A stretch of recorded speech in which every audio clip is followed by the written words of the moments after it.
안녕하세요. 오늘도 사연 살롱을 찾아주셔서 감사합니다. 저는 얼마 전 45살이 된 전업주부예요.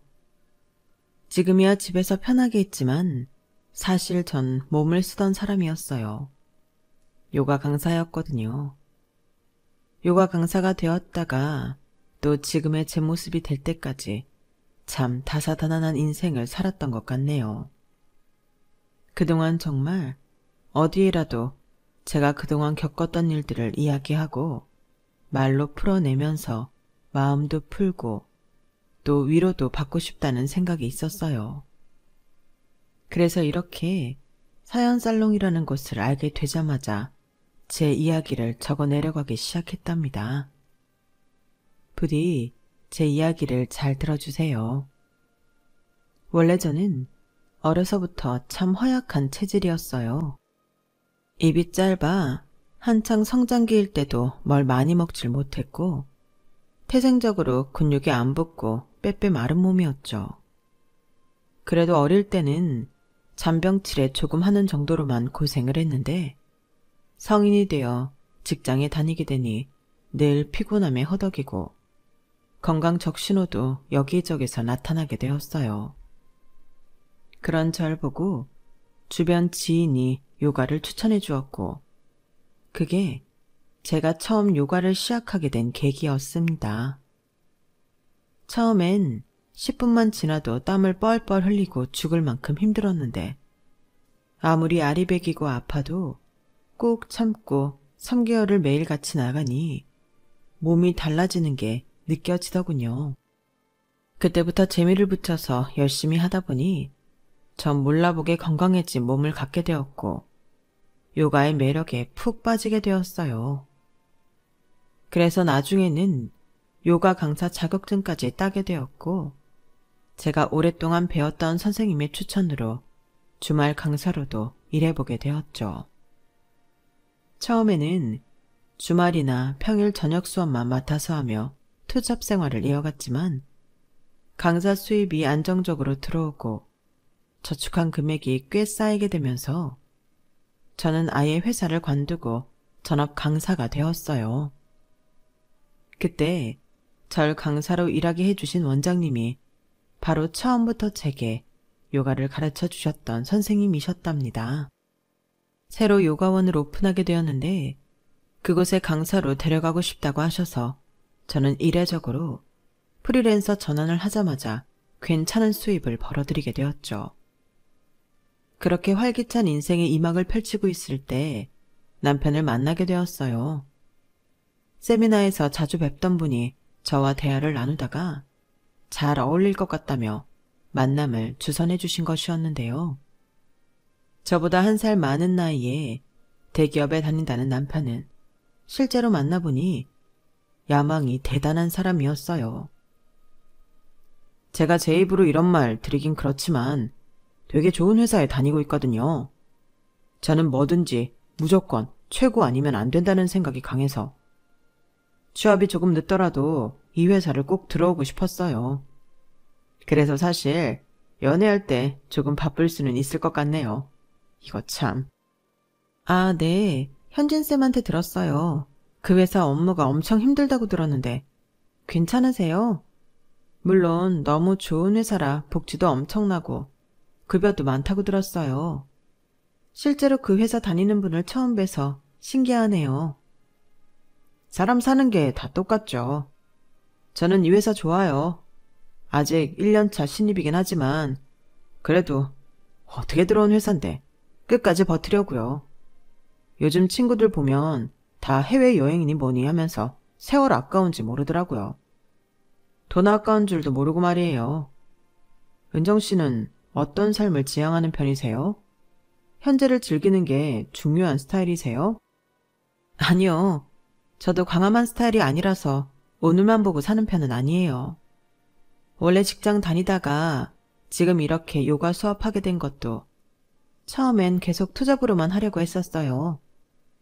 지금 원장님 만나서 안정적으로 수업받게 되지 않았다면 아마 아직도 직장 다니고 있었을 거예요. 되게 신중하신 스타일이구나. 은정씨 입맛도 그렇고 얘기 나누다 보니 저랑 되게 잘 통하시네요. 그때 당시는 20대엔 해외여행을 자주 다니고 최대한 젊을 때 많이 놀아야 한다는 생각이 저희 또래 사람들에게 팽배했던 때였거든요. 제 친구들 중에서도 취업을 하기보단 알바나 계약직 일만 하면서 돈이 모일 때마다 여행을 가는 친구들이 있었어요. 하지만 저는 차곡차곡 미래를 준비하지 않으면 불안함을 느끼는 편이었고, 당시엔 드물게도 남편 역시 그런 사람이었던 거예요. 저희는 첫 만남부터 서로에게 동질감과 친밀감을 느낄 수밖에 없었죠.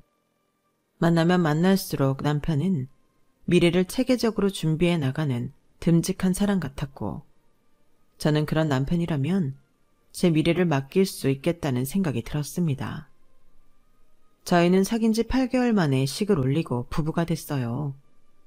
그리고 결혼 1년 차에 저희는 아이를 갖게 되었어요. 남편은 눈물을 글썽일 정도로 기뻐했죠. 그도 그럴 것이 남편은 결혼하기 전부터 아이를 가지고 싶어 했거든요. 저는 사실 원래는 아이를 간절하게 갖고 싶다는 생각은 없었어요. 그냥 낳으면 귀엽겠다, 잘 키워봐야지 라는 가벼운 생각뿐이었죠. 그런데 막상 제 뱃속에 아이가 생겼다는 얘기를 들으니 엄청난 모성애가 생기더라고요. 배가 조금씩 불러올수록 너무 신비롭고 소중했어요.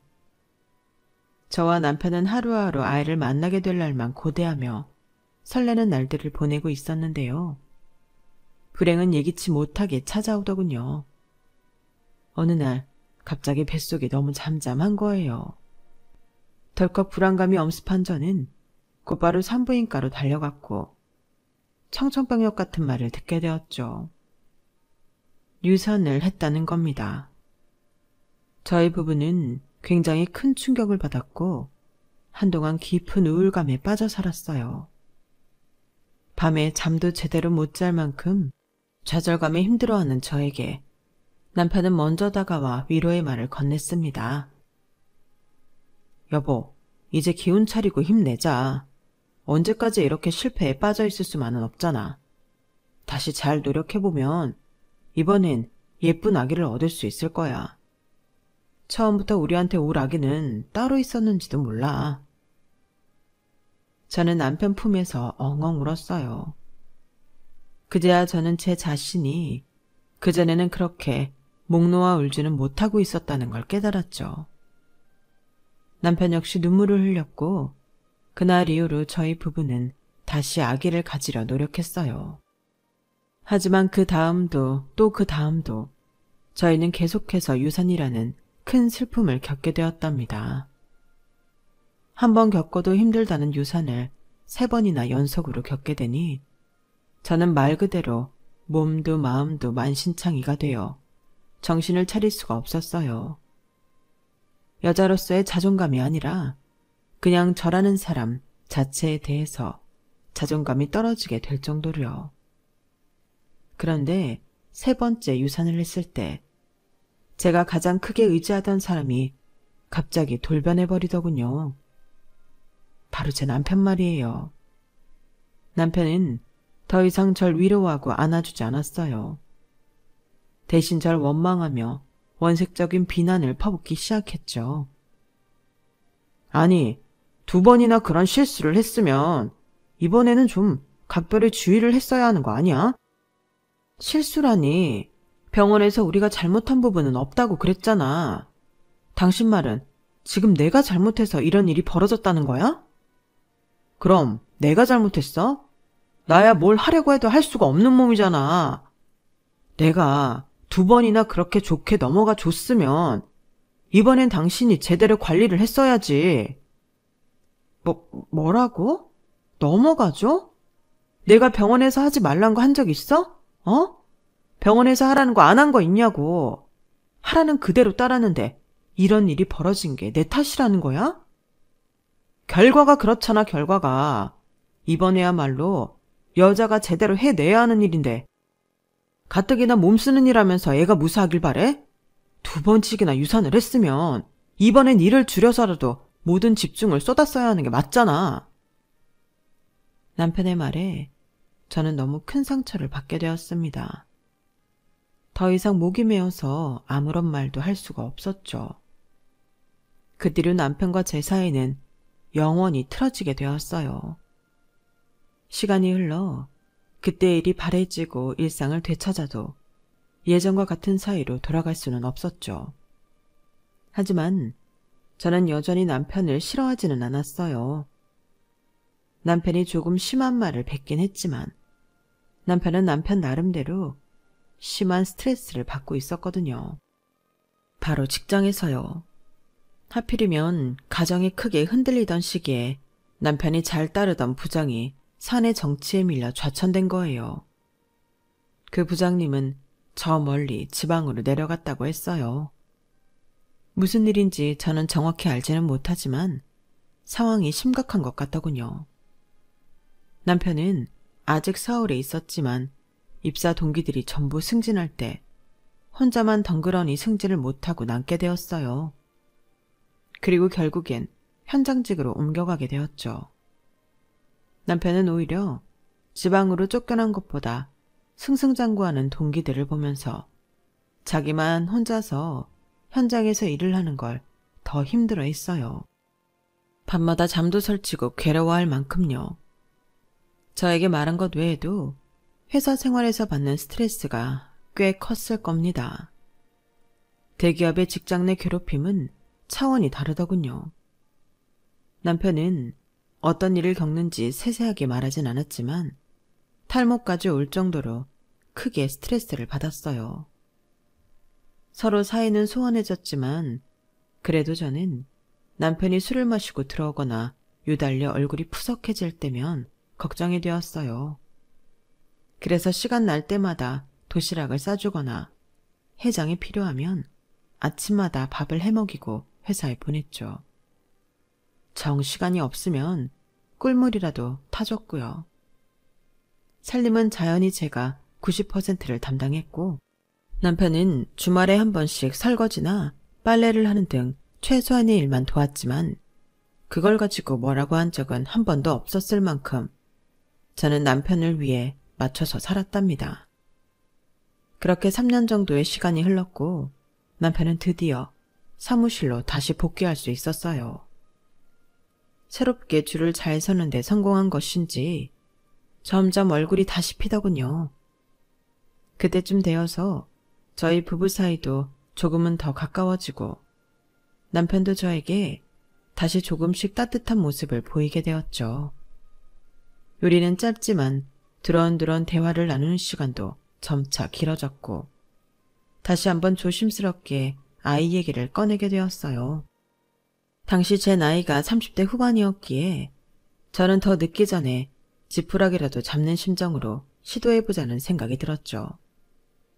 남편은 다시 기대를 하면서도 전과는 다르게 시도 자체에 굉장히 조심스러워하는 기색이었죠.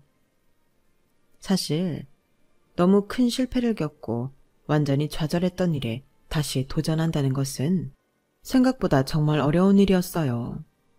머리도 마음도 선뜻 결정이라는 걸 내릴 수가 없었죠. 그렇게 남편과 조심스러운 결정을 고민하고 있던 시기에 제가 일하던 요가원의 원장님께서 저에게 여행을 제안하셨는데요. 요가인들이 정말 많이 가는 여행지 중 하나였고 자연이 아름다운 곳이었기에 저는 고민할 필요도 없이 그 제안을 받아들였어요. 사실 오랜 기간 가까이 지내며 제 사정을 전부 알고 계시던 원장님이 제가 새로운 환경에서 잠시라도 활기를 되찾길 바라는 마음에 기회가 오자마자 저에게 제안을 주신 거였기에 전 너무나 감사하는 마음이었죠. 남편도 좋은 기회라며 잘 다녀오라고 해주었고 여행의 첫 3일은 정말 행복했답니다. 전 그렇게 자유여행으로 해외를 가본 적이 처음이었는데 아름다운 풍경도 마음껏 만끽하고 그런 자연 속에서 다 같이 요가를 하고 건강한 음식을 먹는 것이 너무나 즐거웠어요. 몇 년 동안 쌓여있던 스트레스와 억압감이 전부 해소되는 듯 했죠. 그런데 왜 항상 큰 불행은 가장 행복한 순간에 나타나는 것인지 저는 한순간에 큰 사고를 당하게 되었어요.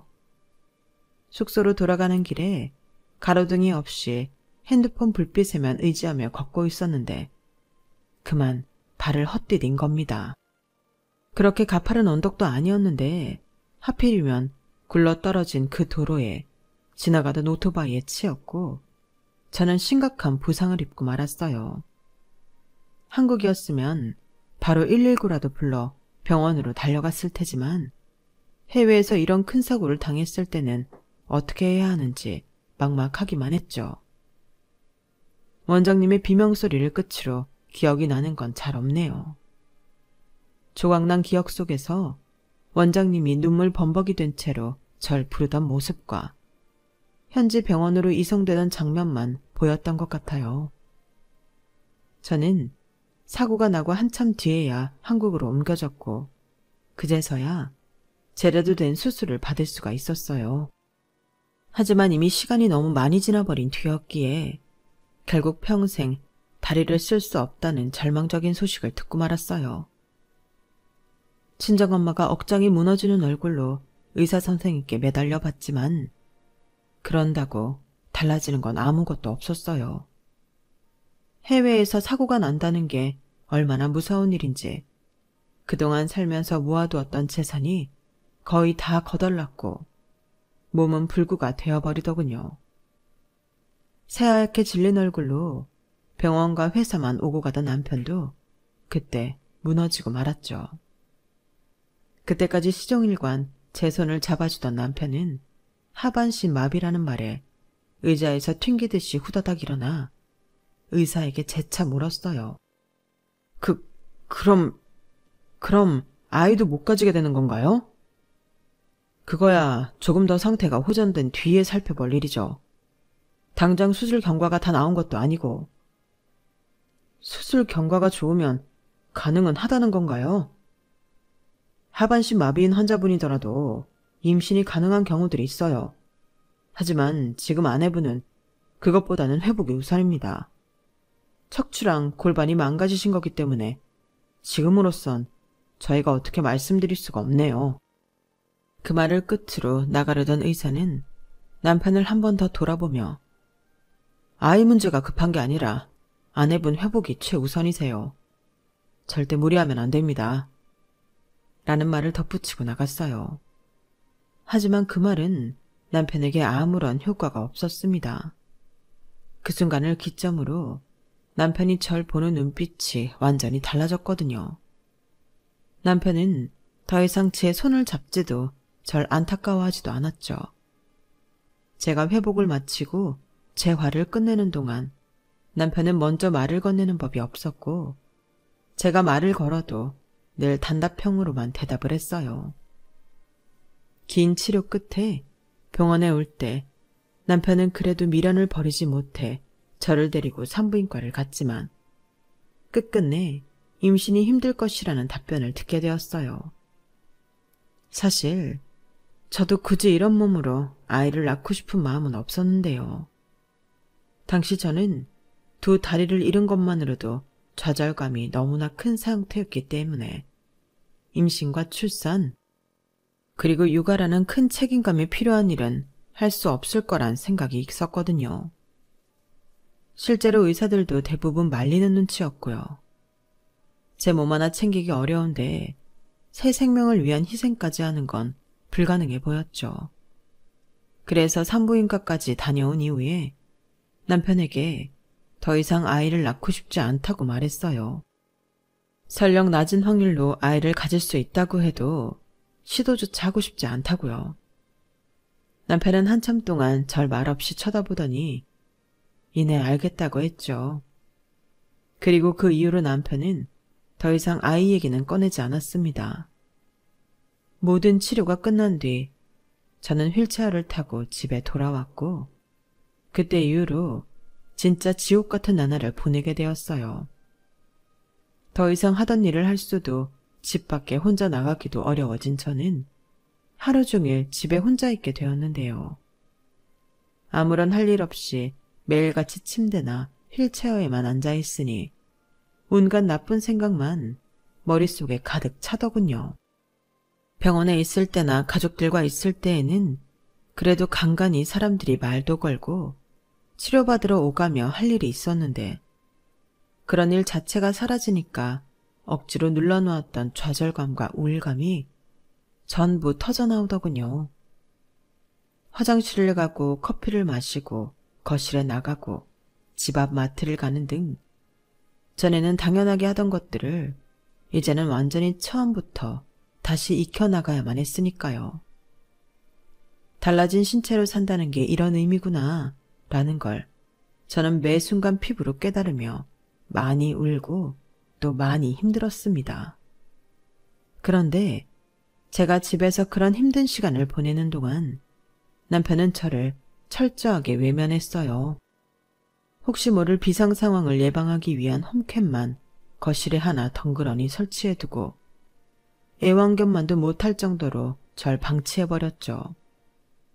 몸이 불편해진 이후로 오히려 집에 더 잘 안 들어오는 것 같았어요. 어쩌다 일찍 들어와도 식사는 반드시 밖에서 먹고 왔고 저는 철저히 무시한 채 거실에서 맥주를 마셔댔어요. 술주정을 하고 잔뜩 취할 정도로 술을 마셔도 다음 날이면 어김없이 출근을 했고 심지어 주말에도 자처해서 일을 하러 나가니 저는 남편에게 도움을 하나도 받을 수가 없었죠. 그러다 보니 자주 씻지도 못하고 외출도 하지 않으면서 그저 집에서 아무것도 안 하고 지냈는데요. 하루는 평소처럼 배달 음식을 시키려고 하는데 카드 결제가 안 되는 거예요.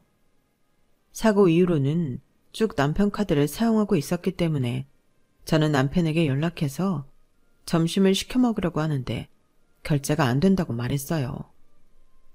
아, 내가 말 안 했나? 그거 한도 20만 원이야. 뭐? 그런 거면 미리 말을 해줬어야지. 그럼 당장 식사를 어떻게 하란 말이야? 밖에 마트 가서 사 먹거나 아님 집에서 해 먹으면 되잖아. 내가 어떻게 그래. 지금 나는 라면 하나 끓이기도 어려운데. 휠체어 탄 지 몇 달이 지났는데 여태 라면 하나를 못해. 그게 자랑이야? 못하면 해버릇 해야지. 아니, 어떻게 돈 한 푼 안 벌면서 매번 배달시켜 먹을 생각을 하냐? 너무 양심 없는 거 아니야? 남편의 말에 저는 그동안 참아왔던 게 폭발하고 말았어요. 나 몸 불편한 거 뻔히 알면서 한 번을 도와주는 법도 없이 정말 너무한 거 아니야? 당신이 남보다도 못해. 오늘은 샤워 한 번 하는데 반나절이 걸렸어. 근데 어떻게 밥도 제대로 못 먹게 할 수가 있어? 내가 못해준 게 뭐가 있다고 소리를 질러. 뼈 빠지게 일해서 번 돈 당신이 아무런 대가도 없이 몇 개월 동안 써와도 내가 한마디를 뭐라고 한 적이 있어? 내가 당신 몸 불편한 뒤로 내조를 바라기래 살림 잘하기를 바래. 그냥 당신 몸은 당신 스스로가 알아서 챙기라고. 혼자 집에서 놀고 먹으면서 식비에만 20만 원 넘게 쓰겠다는 거. 그 심보 자체가 너무 뻔뻔하잖아. 남편의 말에 머리 끝까지 화가 난 저도 맞받아치려고 했는데 어떻게 사람이. 나 지금 회의 들어가 봐야 돼. 끊어. 남편은 제 말을 싹둑 자르더니 그대로 전화를 끊어버리더군요. 그렇게 일방적으로 전화를 끊어버리니까 너무 어이가 없고 화가 폭발해버렸는데 또 남편이 외벌이로 일을 하는 건 맞으니 더 이상 연락을 할 수도 없었어요. 그런 제 처지가 너무 답답하고 슬퍼서 엉엉 울었죠. 남편은 그렇게 크게 싸워놓고 퇴근 후 집에 와서도 저한테 한마디도 하지 않았고 그저 평소처럼 지냈어요. 시간이 지나면서 저는 남편이 저를 전혀 신경 쓰지 않는 그런 모습들로 인해 우울증이 더 극심해졌답니다. 하루 종일 집에서 아무것도 안 하고 있으니 점점 꼴이 말이 아니게 되었어요. 조금 멀쩡한 노숙인 정도라고 보면 되려나요?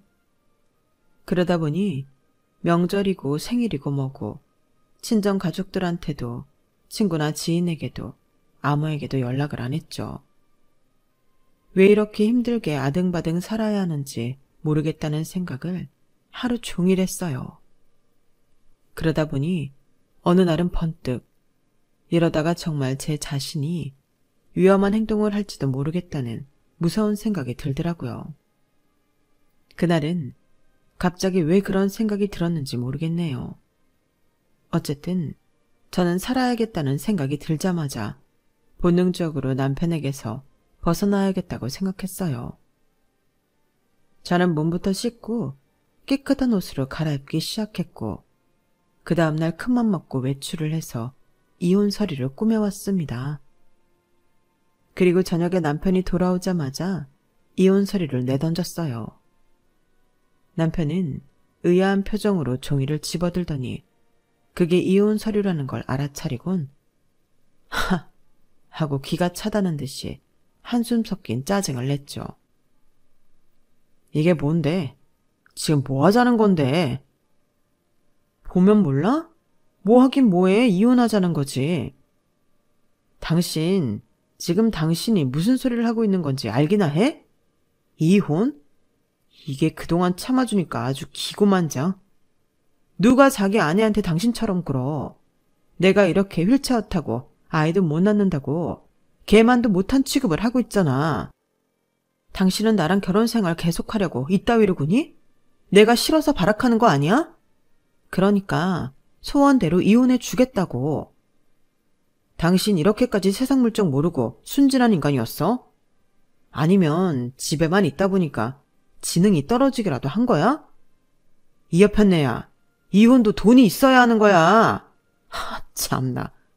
진짜 그남은 남아있던 정도 싹 사라지게 하네. 뭐라고? 당신 지금 말 다 했어?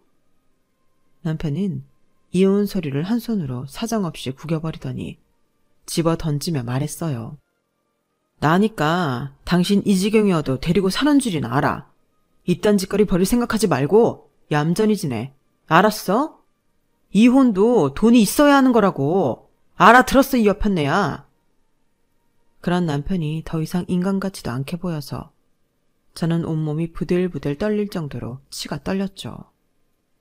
그리고 그날은 밤새도록 잠도 못 자고 혼자 울었어요. 남편은 그런 제 울음소리가 듣기 싫다고 안방문을 잠그고 들어가 이어폰을 끼고 잤고요. 저는 이혼 서류를 작성하기 전보다 훨씬 더 우울해졌죠. 그런데 사람이 죽으라는 법은 없나 봅니다. 남편과 크게 싸우고 나서 바로 이틀 뒤인 그 주 주말, 요가원 원장님께 연락이 온 거였어요. 원장님은 제가 다치고 난 이후에 한동안 연락이 없었다가 거의 반년 만에 연락을 주신 거였죠. 반년 만에 만난 원장님은 몰라보게 살이 빠지고 얼굴이 안 좋아 보였는데요. 절 보자마자 그동안 저에게 너무 미안해서 제 얼굴을 볼 낯이 없었다며 얼굴을 붉히셨어요. 내가 괜히 여행을 가자고 해서 이런 일이 생긴 건 아닌가 하는 생각이 자꾸 들어서 내내 마음이 안 좋고 은정쌤 얼굴 보기가 너무 미안하더라고. 오랜만에 봤는데 얼굴도 많이 상한 것 같아서. 아니에요, 원장님. 저 절대 그렇게 생각 안 해요. 오히려 그때 저 생각해 주셔서 데려가신 건데 제가 감사했죠. 저는 원장님께 늘 감사한 마음뿐이었는걸요. 원장님도 너무 그렇게 생각하지 마세요. 그렇게 생각해줬다니 내가 다 고맙네. 은정쌤이 이렇게 심성이 고운 사람이라 이런 좋은 일이 생겼나 봐. 네? 그게 무슨... 예전에 우리가 같이 제작했던 요가 비디오 생각나? 아, 네네, 기억나네요. 그런데 갑자기 그건 왜요? 그게 해외에서 난리가 났어. 유튜브에 올린 영상 조회수 대박 터지고 유료 결제도 엄청나게 많이 들어와. 예? 정말요? 잘 됐네요. 내가 이제라도 쌤 볼 면목이 생겨서 얼마나 기뻤는지 몰라. 이거 봐봐. 원장님의 손을 맞잡고 기뻐하면서도 저는 그게 대박이 나봤자 월급 정도 벌 줄 알았어요. 하지만 원장님이 눈물을 그시덩이며 보여주시는 자료에 입이 떡하니 벌어졌어요. 대충만 봐도 원래 벌던 월급과는 비교도 안 될 정도의 금액을 벌게 되었더라고요. 어안이 벙벙해질 만큼의 숫자들이 가득 적혀있는 자료들을 보고 저도 모르게 와락 눈물이 터져 나왔어요. 원장님과 저는 그렇게 서로 울다가 웃다가 하면서 기뻐했죠. 원장님과 헤어진 지 얼마 뒤부터 투자금이 들어오기 시작하는데 첫 입금만 무려 17억이라는 거금이 들어오더군요. 보고도 믿기지가 않아서 10,000원, 5,000원씩 이것저것 결제해보며 몇 번이나 통장 잔고를 확인했답니다. 이게 꿈이 아닌 실제 상황이라는 게 그제야 체감이 되었고 전 거실에 있던 홈캠을 녹화본을 싹 다 뒤져본 뒤 그 길로 다시 외출을 했어요. 이번에야말로 이혼 서류를 제대로 꾸며 남편의 회사에 도착했고 하루 종일 부지런히 움직였음에도 벌써 5시가 다 되어 가더군요. 저는 아무나 붙잡고 강태용 과장을 불러달라고 무작정 부탁을 했어요. 몇 번의 시도 끝에 누군가 그 사람을 불러줬고 잠시 후 강태용 과장이 어리둥절한 표정으로 로비에 내려오는 게 보였죠. 저는 휠체어를 끌고 다가갔습니다. 저 부른 사람이 그쪽이에요? 근데 누구세요? 안녕하세요. 강태용 과장님이세요. 저는 조대리 아내예요. 조재호 대리요. 아, 근데 왜 저를... 이거 받으세요. 이게 뭔데요? 공개되면 저희 남편 인생 망가지는 영상이에요. 강태영 과장은 묘한 표정으로 제가 내민 USB를 건네받았어요. 그리고 이해가 안 된다는 말투로 제게 물었죠. 근데 이걸 왜 저한테 주세요? 전 조대리랑 별로 안 친한데. 알아요. 둘이 사이 안 좋으시잖아요. 그 안에는 강 과장 욕하는 내용도 엄청 많이 들어있어요. 저는 제 남편이랑 이번 달 내로 이혼할 건데 남편 인생이 아주 진흙탕 속에 처박혔으면 좋겠거든요. 강태영 과장은 한참 동안이나 굳어진 돌상처럼 말없이 제가 건넨 USB만 쳐다봤어요. 그러더니 생각이 다 정리된 건지 저에게 대가로 뭘 바라는 거냐고 물어보더군요. 그 영상으로 뭘 하시든 최대한 크게 하셨으면 해요. 그게 다예요. 제 말을 들은 강태영 과장은 알겠다며 회사 안으로 다시 들어갔고 약 30분쯤 뒤 6시가 되자 퇴근하는 사람들이 물밀듯이 빠져나오는 것이 보였어요. 저는 일부러 사람들이 나오는 곳 한복판에서 남편을 기다렸죠. 다른 분들의 통행을 방해한 건 죄송한 일이었지만 아직 휠체어에 완전히 익숙한 게 아니었기에 그렇게 주목을 받지 않으면 남편을 찾을 수 없었을 거예요. 아니나 다를까 사람들은 퇴근하면서 전부 저를 한 번씩 쳐다보고 갔고 남편 역시 마찬가지였습니다. 멀리서 절 발견한 남편은 후다닥 저를 입구 옆쪽으로 끌고 갔어요. 미쳤어? 여기서 지금 뭐 하는 거야? 아니, 여긴 왜 왔어? 당신이랑 이혼하러 왔어. 이거 받아. 남편은 제가 건네는 이혼 서류를 보지도 않고 집어들자마자 푹푹 찢어버리더니 가방 안에 얼른 집어넣어버리더군요. 내가 말했지. 이혼도 돈이 있어야 하는 거라고. 지금 이딴 소리나 짓거리려고 여기까지 찾아왔다는 거야? 있어, 돈. 엄청나게 있어. 저는 핸드폰 통장 잔고 화면을 띄운 채 남편을 보여주며 말했습니다. 남편은 제 핸드폰을 낚아채서 보더니 믿을 수 없다는 듯이 절 보더군요. 이거 어디서 났어? 당신 알 바 아니고 이제 당신 걱정이나 해. 당신 말대로 돈이 생긴 거니 아무 눈치 안 보고 맘대로 이혼할 수 있거든. 그냥 헤어지기 전에 당신이 그렇게나 자랑스러워하던 회사가 어떤 곳인지 구경이나 하러 온 거야. 순진하긴. 당신이 이 돈이 생겼으면 나야 땡큐지. 이혼하면 당신 재산 중 상당 부분을 나한테 분할해줘야 하는 거 알지? 다야말로 이혼이 소원인 사람이야. 당신도 이렇게 소원이라면 내가 당장 내일이라도 도장 찍어줄 수 있지. 그래, 하자, 이혼. 어? 누가 순진한 건지, 누가 당신한테 유리하게 이혼한대. 당신이 쓰레기 같은 인간이라는 거 진작에 알았지만 이렇게 얄팍하고 어리석은지 다시 한번 알게 됐으니 됐어. 난 간다. 알아서 잘 살던지 해. 저는 그 말을 끝으로 남편의 회사에서 나와버렸답니다. 그리고 그 길로 친정집으로 돌아가서 친정엄마께 그동안 있었던 일들을 다 털어놓았어요. 친정엄마는 제 말을 듣고 절 안고 한참을 우셨죠. 저는 다음 날부터 남편에게 제대로 된 복수를 시작했고 친정엄마는 그런절 뒷바라지 해주셨어요. 저는 그간 남편이 배우자로서 저에게 얼마나 충실하지 못했는지 증거를 전부 모아서 변호사 사무실에 갔고 그 사이 남편은 저에게 어떻게 힘써보지도 못하고 회사 일로 인해 정신없이 나락에 빠지고 있었어요. 강태영 과장이 제 생각보다 훨씬 더 빠르게 움직였더군요.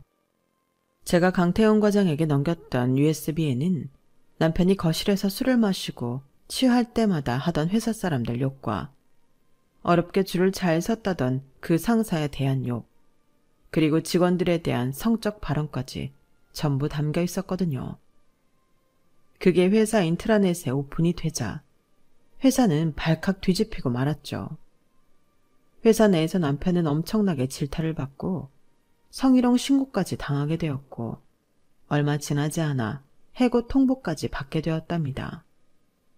그 와중에 이혼 소송까지 진행하게 되니 남편은 겨우 변호사를 구하긴 했지만 제 주장에 마땅히 반박할 증거도 제대로 못 찾았고 그저 저희 측 변호사에게 휘둘리기만 했죠. 결국 남편은 만신창이가 된 채로 저희 친정집에 찾아왔어요. 하지만 이미 저와 저희 엄마는 친정집도 내놓고 호텔에서 지내고 있었기 때문에 남편은 저희 모녀도 만날 수가 없었죠. 나중에 부동산 사장님께 남편이 빈집 초인종을 누르며 엉엉 울고 빌고 화를 내고 있었다는 말을 전해 들었을 때 얼마나 속이 통쾌하고 시원했는지 모릅니다. 저를 만날 수 없다는 사실에 또 화가 난 건지 남편은 며칠 뒤 저에게 명예훼손으로 고소장을 보내오더군요.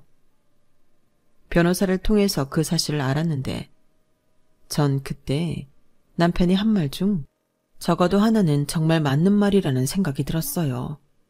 이혼도 돈이 있어야 한다는 말 말이에요. 저는 콧방귀를 끼며 그깟 손해배상 해주면 그만이니 후회하지 않는다고 얘기했고 변호사는 제 말을 듣더니 알아서 처리해주겠다고 하더군요. 그래서 저는 그동안 친정엄마와 저희가 살기 편한 고급 아파트를 보러 다니며 평화로운 시간을 보냈답니다. 다행히 집을 내놓은 지 오래되지 않아 저희는 집이 팔렸다는 연락을 받고 부동산으로 계약서를 쓰러 갔어요. 기분 좋게 거래를 하고 나오는데 마침 남편이 저희 모녀를 기다리고 있더군요. 남편은 저를 보자마자 잠깐 얘기 좀 하자며 저를 붙잡았어요. 잠깐만. 나랑 얘기 좀 해. 진짜 잠깐이면 돼. 이혼할 때 하더라도 잠깐만 대화는 할 수 있잖아. 무슨 얘기를 해? 난 당신이랑 할 얘기 없어. 대체 우리가 오늘 여기 오는 건 어떻게 알고 여기서 기다린 거야? 진짜 징글징글하다. 집을 내놨으면 팔릴 때 올 거라고 생각했지. 그게 중요한 게 아니라 당신 나한테 정말 끝까지 소송할 거야? 그럼 애초에 관둘 걸 뭐하러 시작했겠어? 당연히 끝까지 가야지. 이제 와서 소송 멈춰라. 뭐 그딴 소리 할 거면 가. 난 당신이 무슨 소리를 해도 그만둘 마음이 없으니까. 합의를 하자고. 당신도 나한테 잘못한 게 있잖아. 그 홈캠 영상, 그거 당신이 회사에 뿌린 거지. 당신이 아니고서야 우리 집 홈캠 영상을 누가 어떻게 회사에 뿌릴 수가 있겠어. 당신이 저지른 짓도 불법이야. 알아? 내가 그걸로 당신한테 소송 건 거, 그거 없었던 일로 해줄게. 그리고 이혼도 재산분할 적당히 합의해 줄게. 그러니까 우리 서로 진흙탕 싸움 그만하고 원만하게 합의를 보자. 내가 왜? 참나, 계산기 때려보니까 명예훼손으로 이것저것 걸어서 배상금 뜯어내는 것보다 합의하는 게 손해가 덜 날 것 같았나 보지? 나는 상관없어. 당신이 그랬지? 이혼도 돈이 있어야 하는 거라고. 당신 말대로 나는 이제 돈도 많고 이 소송 끝까지 가도 전혀 생활에 지장이 없는데 내가 왜 합의를 해야 돼? 각자 잘못한 죄값 서로 치르고 끝내면 될 일을. 지금 남의 인생을 시궁창에 처박아 놓고 그딴 태평한 소리가 나와? 진흙탕에 처박으려고는 했는데 시궁창에 처박힌 줄은 몰랐네. 웃어? 내가 당신 몸에 손댄 적이 한 번도 없는데 폭행이니 뭐니? 그거 다 무고죄야, 무고죄. 당신이 저지른 일들 때문에 지금 내 이름에 빨간 줄이 몇 개가 그어지게 생겼는지 아냐고. 헐씨고, 이게 아직도 정신 못 차렸네. 무고죄? 당신이 나한테 한 짓, 그게 다 폭력이야. 법이 그런 걸 왜 나한테 따져? 그리고 누가 부하 직원들 상대로 그딴 더러운 생각을 하고 살을 해? 그걸 주체 못하고 술만 처먹으면 입 밖으로 주저리 뱉은 건 당신이야. 지 인생 지가 신나게 꼬아놓고 왜 나한테 화풀인지 모르겠다. 아직도 정신 못 차린 인간이랑 더 할 말 없어. 이만 간다. 저는 그 말을 끝으로 엄마 차로 향해 휠체어를 돌렸고 남편은 잠깐! 내 말 안 끝났어! 하며 제 휠체어를 붙잡았어요. 그 순간 차에서 저희를, 정확히는 남편을 노려보고 있던 엄마가 후다닥 나오셔서 남편의 손등과 등짝을 가방으로 사정없이 두드려 팼습니다. 할 말 끝났대잖아, 내 딸이. 이 썩어 문드러질 놈아. 네가 어디 감히 내 딸한테 또 함부로 굴려고 해? 어디 내 딸 휠체어에 손을 대냐고, 이 금수 같은 놈아. 남편은 비명을 지르며 균형을 잃고 땅바닥에 엎어졌고 엄마는 남편이 넘어져도 등이며 뒤통수를 향해 쉬지 않고 가방을 휘두르시다가 마지막엔 남편에게 침까지 뱉으며 으름장을 놓으셨어요. 어디 한 번만 더 내 딸 함부로 해봐. 아주 그냥 그놈의 손모가지며 주둥아리며 평생 다시 못 쓰게 해줄 테니까. 알았어? 엄마는 씩씩거리시며 절 차에 태우시고는 호텔로 돌아오셨어요. 엄마의 갑작스러운 행동에 저도 순간 얼이 빠진 채로 엄마를 말릴 생각도 못한 채 굳어 있었는데 그간 엄마가 제 얘기를 들으신 후로 얼마나 속으로 천불을 삭히고 있으셨는지 짐작을 할 수 있었네요. 저랑 연락도 잘 안 되고 있던 반년 동안 제가 몸도 마음도 형편없이 망가져가고 있었다는 걸 뒤늦게 알고서 얼마나 남편에게 분노하셨겠어요. 저도 그런 엄마를 보고 그 기간 동안 엄마한테 연락을 안 드린 게 후회가 되고 죄송스러운 마음이 들었어요. 그리고 그렇게라도 엄마가 속을 풀게 되셔서 오히려 다행이라고 생각이 들었네요. 남편은 결국 나이 40이 훌쩍 넘어서 직장도 잃고 그동안 모았던 재산도 거덜난 채 길바닥에 나앉게 되었답니다. 모든 일들이 다 마무리가 된 뒤 남편은 일용직을 전전하며 생계를 유지한다는 소식을 들었을 때 저도 조금은 마음이 씁쓸하긴 했네요. 하지만 진작 남편이 기본적인 인성만 갖추고 살았더라면 겪지 않았을 일이기도 하니 별로 불쌍한 마음은 없었어요. 다만 어쩌다 젊고 총기 있던 양반이 저렇게 못나게 타락했을까 싶은 생각만 든 것뿐이죠. 엄마랑 저는 휠체어로 이동하는 것도 편하고 병원도 가까운 고급 아파트에 들어와 둘이 살고 있어요.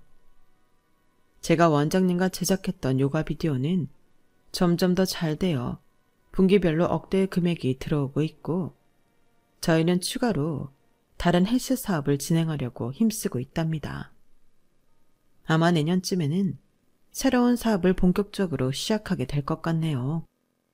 요즘 저는 전처럼 집에서 좌절감에 허덕이고 있지만 않고 운동도 열심히 하고 균형 잡힌 식사도 끼니마다 챙기며 건강한 삶을 살아가고 있어요. 엄마가 물심양면으로 도와주시는 게 가장 큰 힘이 되고 있고 아무래도 제 마음가짐이 예전과는 많이 달라진 것도 한몫하는 것 같네요. 지난 세월을 돌아보니 제 인생은 항상 오르락 내리락 굴곡이 많았던 것 같은데요. 그래도 지나고 나서 생각해보니 이런 인생이라도 살아있길 참 다행이라는 생각이 드네요.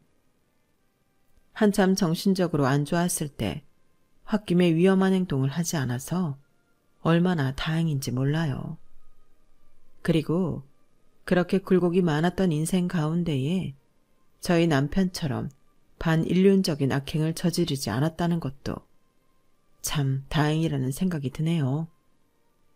겪어보니 자신이 저지른 악행은 결국 다 자신에게 돌아오게 되는 것 같습니다.